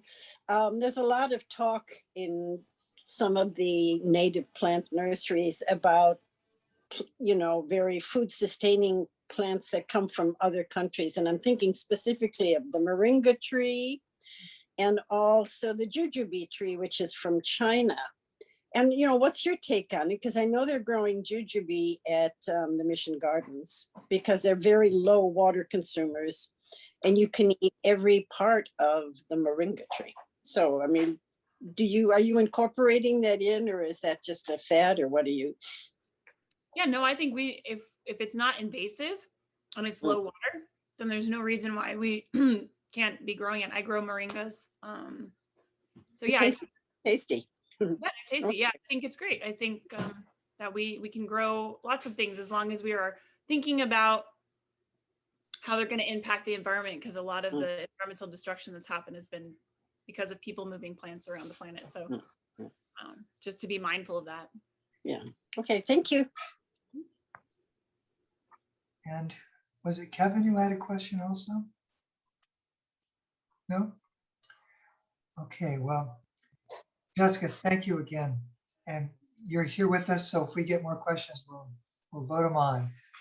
Okay, I put in the chats, but I just want to let everybody know that I'll be at my community garden tomorrow on Sunday from 8 to 10. That's usually when I'm there. So if anybody wants to come check it out and I can give you some herbs and seeds, I put the address in the chat. So thank you. And Jack and Isla point out that the Tucson Cactus and Succulent Society is having their annual sale tomorrow as well. So maybe 2 nice outings for the day.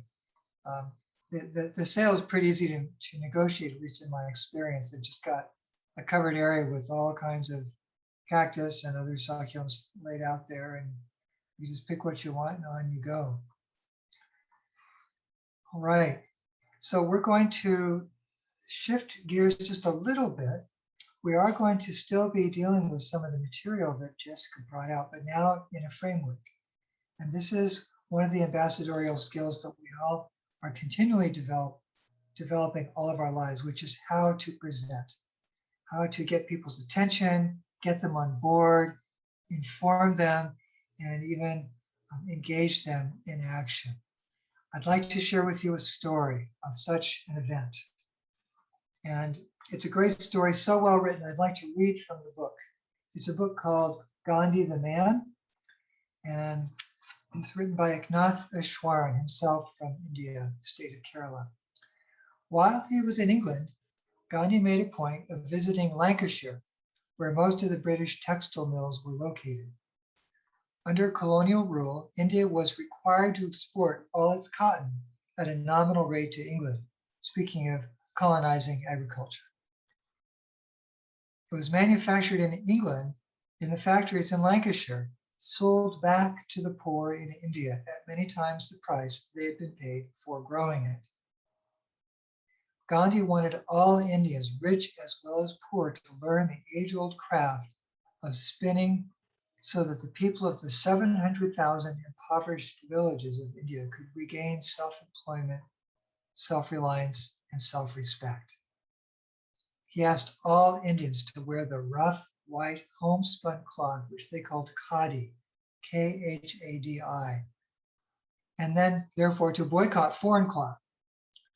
Khadi became the symbol of independence, linking the upper and middle classes of Indian society to the vast masses of the poor. Even great leaders like I'll let his first name go, Nehru, who later became Prime Minister of India. Even great leaders like Nehru spent some time each day spinning khadi. And no one who supported independence, rich or poor, could dream of wearing anything else. While defenders of the empire like Sir Winston Churchill fumed, Gandhi wore his khadi loincloth and shawl even to tea at Buckingham Palace, with his ubiquitous dollar pocket watch suspended by a safety pin from his waist. Mr. Gandhi, an English reporter asked him later, "Don't you think you were a trifle underdressed for this occasion?"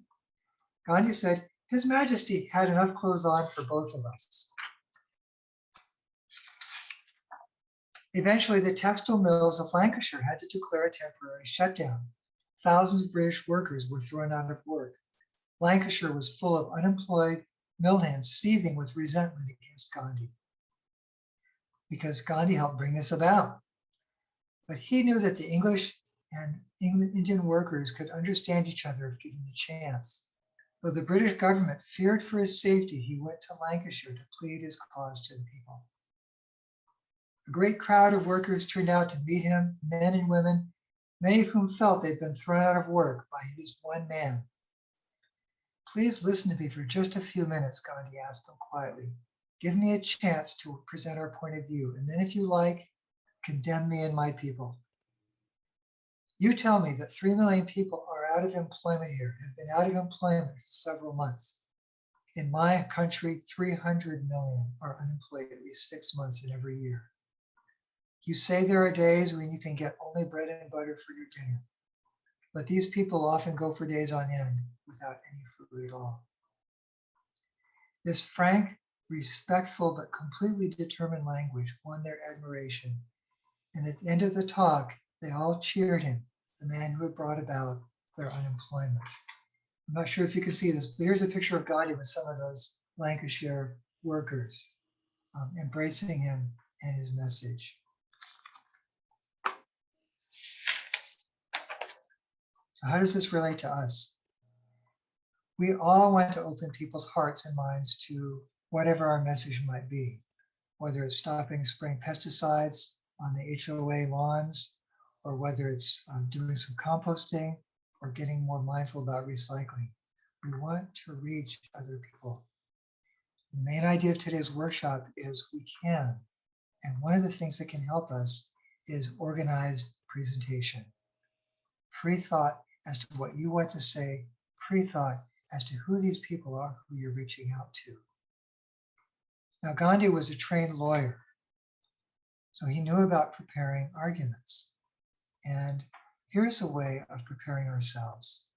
It's called the 8-part framework, which I believe everyone here had a chance to look at. And so what we'll do first is we'll review that 8-part framework, and each of you who brought some notes will share your thoughts about one of those parts. And then we will break into little groups and develop a 4-part introduction in our little groups, as if we were going to give a talk on food resilience.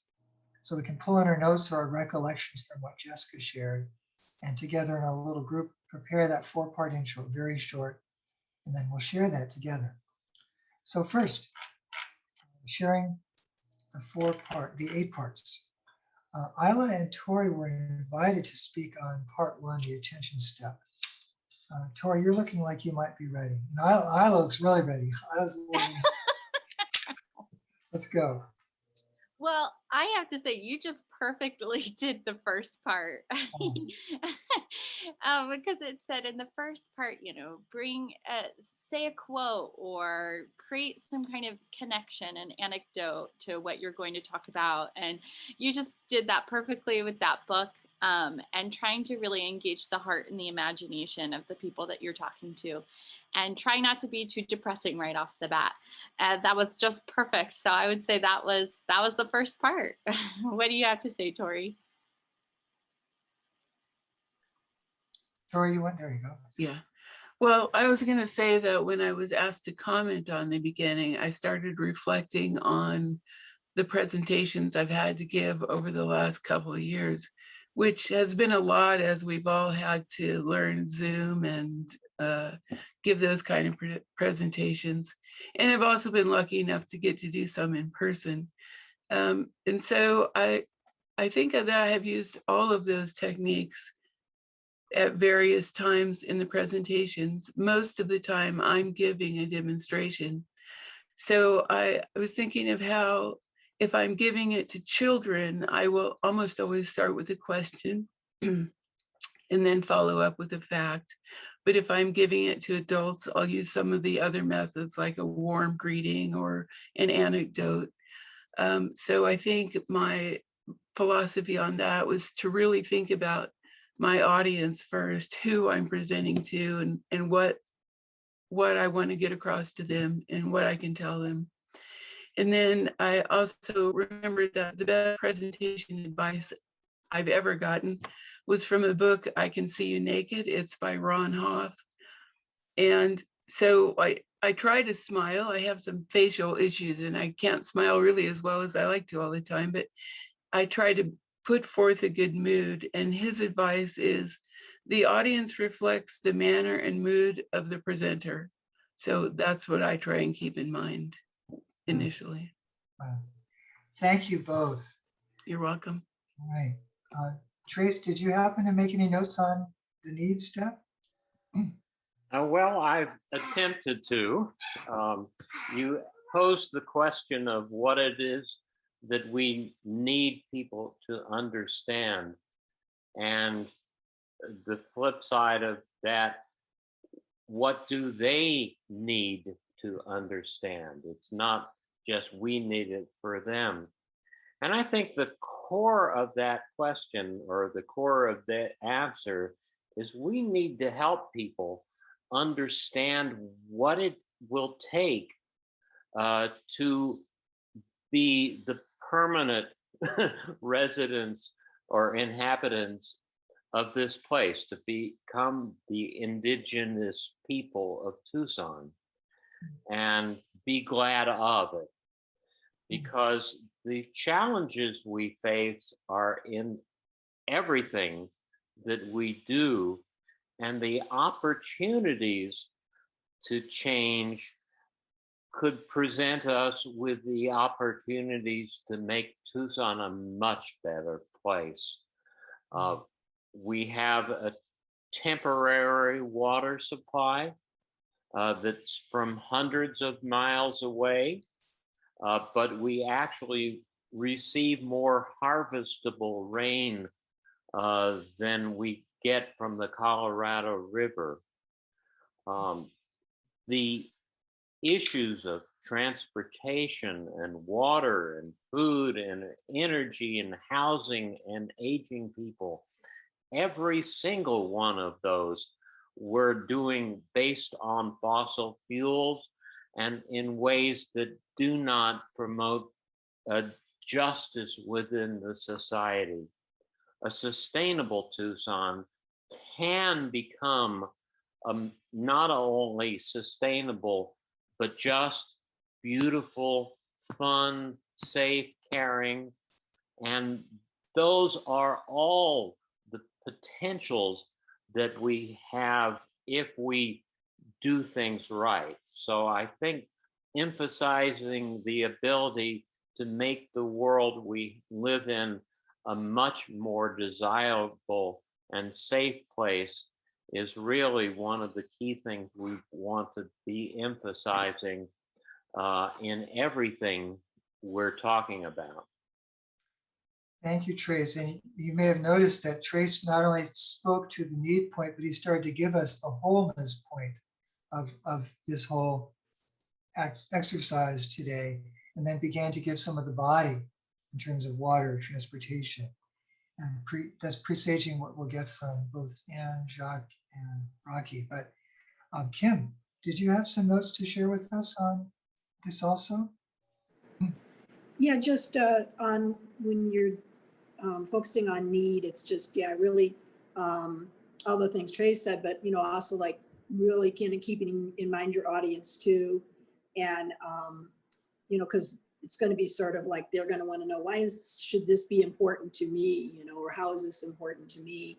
And so, you know, like, let's say you're talking to a group about climate change, you know, a group of seniors, you know, you may be directing it more like, well, you may need to know this or want to know this because of the impact that it's going to have maybe on your grandchildren, because they may kind of feel like, well, yeah, you know, I'm not going to be here long enough to see these really horrible changes, but, you know, they want to leave a legacy of a healthier planet for their grandchildren, perhaps, you know, whereas maybe, you know, the needs might be a little bit different if you're talking to millennials, you know, like, what can I do now? Because I want to be able to go out and enjoy the weather in the summer and not be stuck in my home, you know, for 3 months out of the year because it's just too hot to do something. So, you know, kind of keeping in mind your audience as well when you're thinking about the needs and the needs to know the information you're presenting.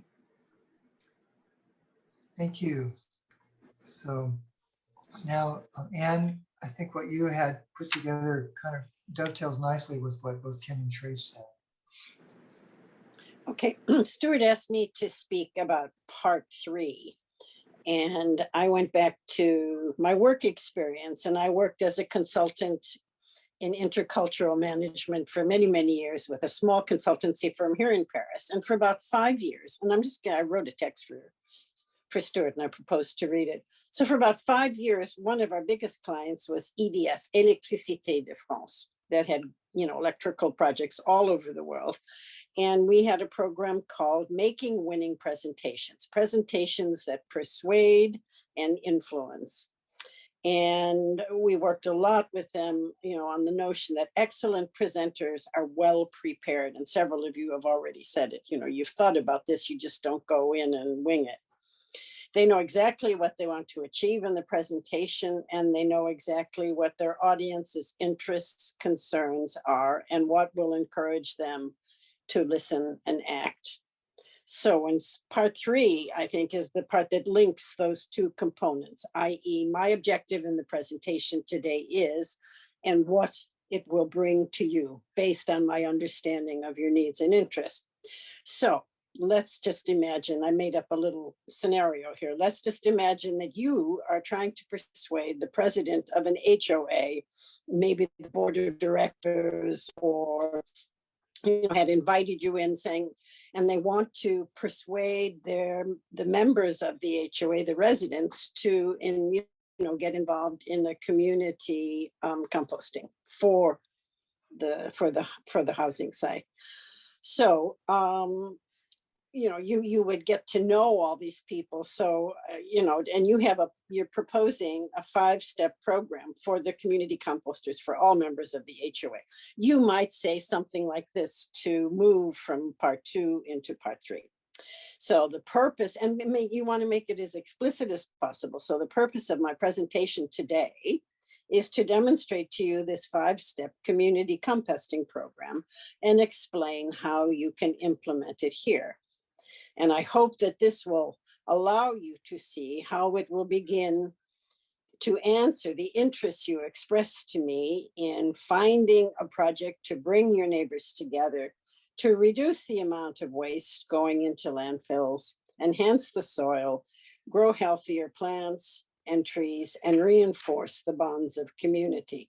So you've really set out, here is what I'm going to do, and here's why I understand that it would be of interest to you. And we would call this the so what factor during this program. Here's what I want to say. And the audience brightly could say, well, okay, so what? Why should we listen to you? And so that's just a quick example of how that, and you would come back to those 2 ideas. And then you'd show your program, and each point you'd say, this is in how it meets your objectives, and then how it links exactly to what your audience wants to hear. And that's it. So not only introducing the main idea, but referencing it often during the Yes. So people really get it. Yes, there's a master teacher who said, repeat the concept many times in different ways. Yes. Super. So Jack, what would you like to add to this on the wholeness step?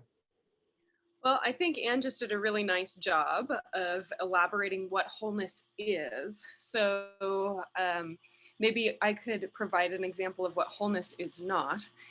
And I think that probably all of us have been to enough community events or smaller group events that we've experienced this, where you get to a talk and you're really excited to hear about what the talk is. And then it just ends up being this sort of stream of consciousness, and there's no real direction to it. You're sort of hearing this litany of all of the things that are wrong with the world, but no clear driving purpose to it. And so bringing in this wholeness that Anne just made a really good synopsis of is essentially that, the synopsis of what we're about to hear and exactly what we're going to do about it. And it's almost as if what Jessica was saying earlier on in her presentation, if you don't shine a specific light on the program, on the problem, then we can't address the problem. But that can't be a floodlight. It has to be more like a laser. And that's kind of where we are with the wholeness part of things. That was my 2 cents anyhow. Thank you. Giving us a counter example so we can compare those 2 types of experiences. Now, Rocky was going to speak on the 4th point, which is the overview. Yeah, and I one of the things that you said that we could prepare was a question, and I think that the first thing that popped into my mind when I was reading this overview is it really necessary to do this? I think that just for me, I never include overviews in any of my presentations because I feel like I'd rather just jump right in and say, okay, so this is this. I love all the other things that we should do in our presentations, and I get their attention. You go through the need, the wholeness. For me, I feel like I'd rather just jump right in. So we're not, instead of just telling people, oh, this is where we're going, I just go there. So I think my question is, why is it necessary to do an overview when I just kind of feel like maybe it's just because I have a smaller attention span and I'm just like, okay, you said your thing, I'm ready to learn, instead of going through the overview. Let's hear some opinions. I will say that when I wrote papers when I was an English major, that an overview wasn't even a thought to forget. I had no idea. I saw English essays as sort of an investigation of an idea and finally coming to a conclusion at the end. And so the reader would be following me along my train of thought. And that seemed just fine. But Danya, you've got a thought about Rocky's question. Well, for me, I'll say, Rocky, if I have the framework, then it gives my mind somewhere to put the information when I hear it. It helps me organize it in my mind, and then I'm much more likely to remember it.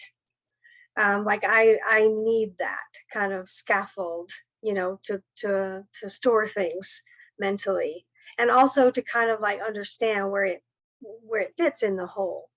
That helps me a lot to take that information in. And I've observed that it helps my students as well, I'll say. Thank you. Jessica, did you want to comment on that too? Yeah, I was just going to say one of the reasons why I do sort of an overview is Rocky said that you have a short attention span. And in my mind, that's one of the reasons I do it, is for those people who are listening to my presentation who might also have a short attention span, or who might just maybe be like, where is she at? Is she almost done? Or just kind of, so they can kind of gauge where we are in the presentation and like how close I am to being done. So we seem to be falling towards liking the overview, but I hasten to say that all of these 8 steps are for your delight and not for your torture. So if you really want to leave one out, why not give it a try sometime? If you're working with a partner, make sure that you're both in agreement of who's doing what. And you may have noticed, and Trace actually demonstrated how these points can overlap a great deal. But the attention step may also have buried in it the need arousing aspect. And the overview can be very closely related to the wholeness, or it just seems to come right after. So let's see. Stephen.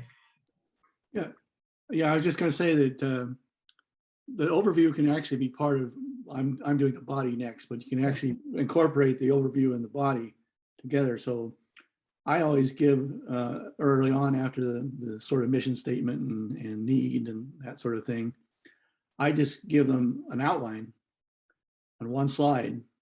Here's what we're going to cover. And then I go quickly into each part of that outline.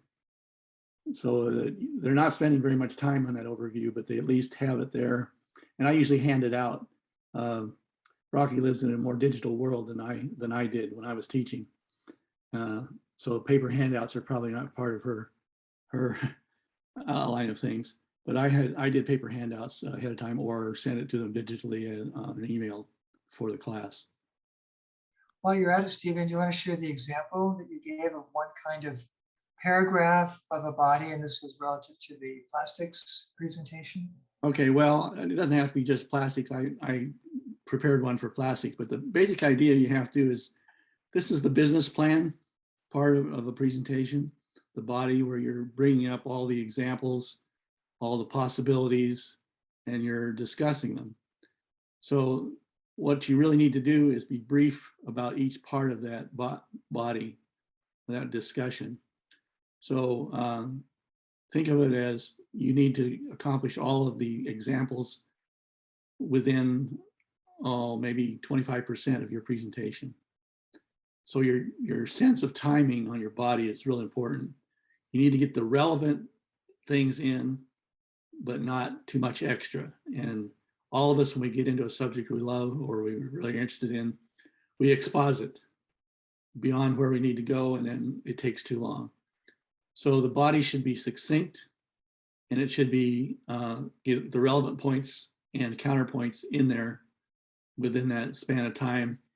If you need to use graphs or photographs or whatever, and make sure that they are not leading you astray, but are giving examples. So the plastic example I gave was, you're talking about plastics or how convenient they are, and that's how they got to be as pervasive as they are.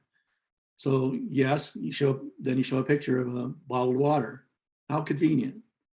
And then you say, well, for emergency thing, it's real convenient. You show the bottled water at a FEMA site.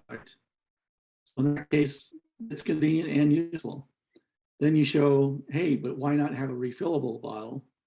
You have a plastic one, or sorry, a metal one being filled up at a clean water station, or in the third world at a well that's been inspected. And then you show what happens to that plastic bottle. It ends up in the ocean, in a flotilla floating on the ocean. And then you say, which way do you think is best? And then you can go from there, the body part, into the sort of the discussion.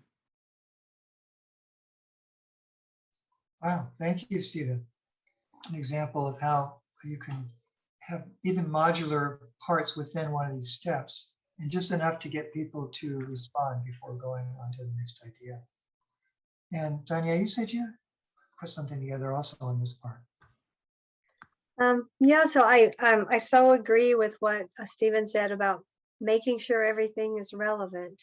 And this is a challenge for me. I will say, like, I have to really watch that, like going off on tangents, but it doesn't help people. I know it doesn't help people retain the main points I tell them. So yeah, like just making sure everything is really relevant and like continually tying it back to the whole, like, you know, just throughout the body.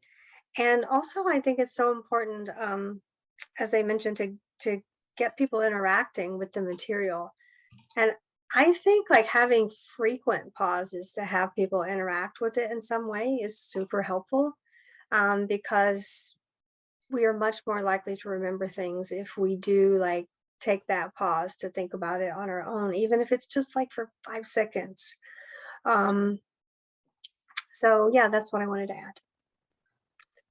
How many noticed Jessica doing that, giving us frequent opportunities, which actually kind of got that while it's going on? Yeah, most people really made it refreshing. Okay, now Cameron shared, she said her regrets, something came up today, unknown. But here's what she wrote about the summary, which is the 3-part closing, part 1. Having a good summary is important because it provides the listener with an overview of what was just presented, as well as reiterating the main take-home points. In the example given, I'm not sure, that was in the thing I sent you. There's a brief summary of each topic followed by a delineation of each of the main points within those topics. I think this is an efficient way to organize information to deliver the main points you want your listeners to grasp. So that was Cameron's comment on the summary. I'll add that sometimes I find summarizing, people ask more questions. Okay, and now part 6. I'm sorry, that was part 6. Now to part 7. We have Nancy, are you there now? I forget. Nancy she's been coming and going. So Nancy's not here, but Kevin. Yeah, I have to admit that typically when I do a presentation, I'm usually trying to encourage the people in the audience to do something, whether it's participate in a program or write their legislators or contact somebody at a state agency or a federal agency, and it's usually around policies, changing policies or trying to influence legislation that's being developed. And I think that when I get to the point where you want to reiterate, I'm thinking I got to quickly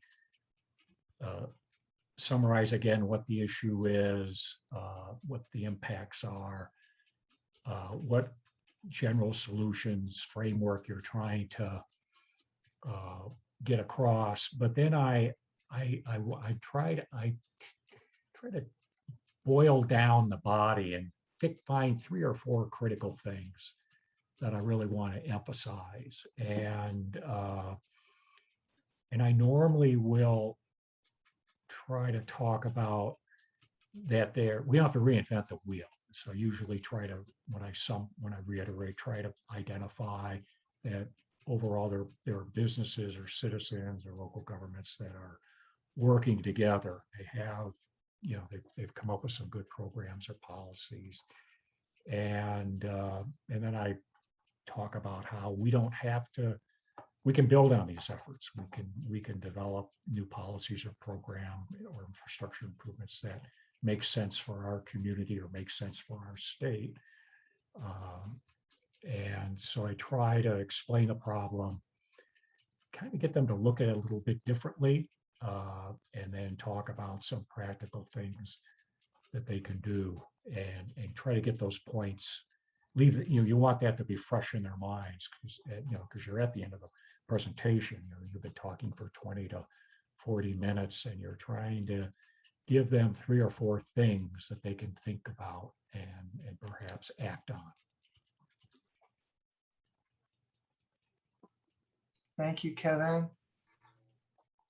I will say that reading the memos that you've written for the Tucson Environmental and General Services plans for zero waste for the city, you've always had very clear actions that you would like people to take. It's considered one of the pillars of civil discourse, is when you can make clear what it is that you want. Even if they may not want to do that, at least they know what you're asking, and then you can talk to each other about it. Now, Jessica will talk about the benefit.